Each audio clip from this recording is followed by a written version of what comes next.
OISCA international Palakkad ചാപ്റ്ററും SS അക്കാദമിയും ചേർന്ന് ലഹരി വിരുദ്ധ ബോധവൽക്കരണവും പറവകൾക്ക് ദാഹജലം പരിപാടിയും നടത്തി.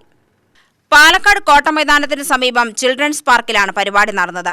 നഗരസഭാ ചെയർപേഴ്സൺ പ്രമീള ശശിധരൻ പരിപാടിയുടെ ഉദ്ഘാടനം നിർവഹിച്ചു. നിങ്ങളൊക്കെ അടുത്ത ജവാന്മാരിലേക്ക് പോകുന്ന ആൾക്കാരാണല്ലേ.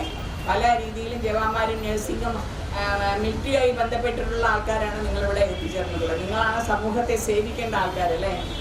നിങ്ങളെ വരെയുള്ള ഒരുപാട് ആൾക്കാർ സേവനത്തിന്റെ ഭാഗമായിട്ടാണ് ഇന്ന് നമ്മളിവിടെ ധൈര്യത്തിൽ ഇരിക്കുന്നത് എന്ന് തന്നെ നമ്മൾ പറയാം. കാരണം നമുക്കറിയാം, ഇന്ന് പരിസ്ഥിതി പ്രവർത്തനവുമായി ബന്ധപ്പെട്ടുള്ള ഏറ്റവും നല്ലൊരു സംഘടനയാണ് ഒയിസ്ക എന്നുള്ളത്.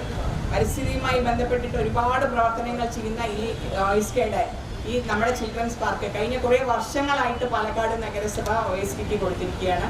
വളരെ വൃത്തിയായിട്ടും ഭംഗിയായിട്ടും പാലക്കാട് നഗരത്തിന്റെ ഈ ഹൃദയഭാഗത്ത് സൂക്ഷിക്കുന്ന ഈ ഒയിസ്ക പാർക്ക് വളരെയധികം പ്രയാസങ്ങൾ തുടക്കകാലത്തിൽ വളരെയധികം പ്രയാസങ്ങൾ നേരിട്ടിട്ടുണ്ടെങ്കിലും ഇവിടെ ഇപ്പോൾ യാതൊരു തരത്തിലുള്ള പ്രയാസങ്ങളും ഇല്ലാതെ വൈകുന്നേരങ്ങളിൽ കുട്ടികൾക്ക് കളിക്കാനുള്ള സൗകര്യങ്ങളും അതുപോലെ ഈ മൈതാനത്തിന്റെ ഹൃദയഭാഗത്തായതുകൊണ്ട് പാലക്കാട് നഗരത്തിന്റെ ഹൃദയഭാഗത്തുമായി ആയതുകൊണ്ട് വളരെ നല്ല രീതിയിൽ ഒയിസ്ക ഇത് നടത്തുന്നുണ്ട് എന്നുള്ളത് ഞാൻ സന്തോഷപൂർവ്വം നിങ്ങളെ അറിയിക്കുകയാണ്.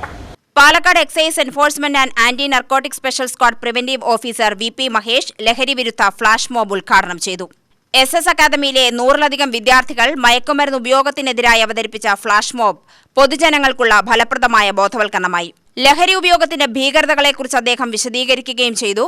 President A. സുരേന്ദ്രൻ അധ്യക്ഷത വഹിച്ചു. സൈബർ ക്രൈമും ദുരന്തഫലങ്ങളും എന്ന വിഷയത്തിൽ retired deputy director of prosecution P. Premnath സംസാരിച്ചു. പരിസ്ഥിതി സംരക്ഷണത്തിന്റെ ആവശ്യകതയെക്കുറിച്ച് CFP convener Dr. K. Suresh പ്രസംഗിച്ചു. പാർക്ക് വികസന സമിതി ചെയർമാൻ KR ചന്ദ്രൻ സ്വാഗതവും ഒയിസ്ക സെക്രട്ടറി സാവിത്രി വത്സകുമാർ നന്ദിയും പറഞ്ഞു. UTV news Palakkad.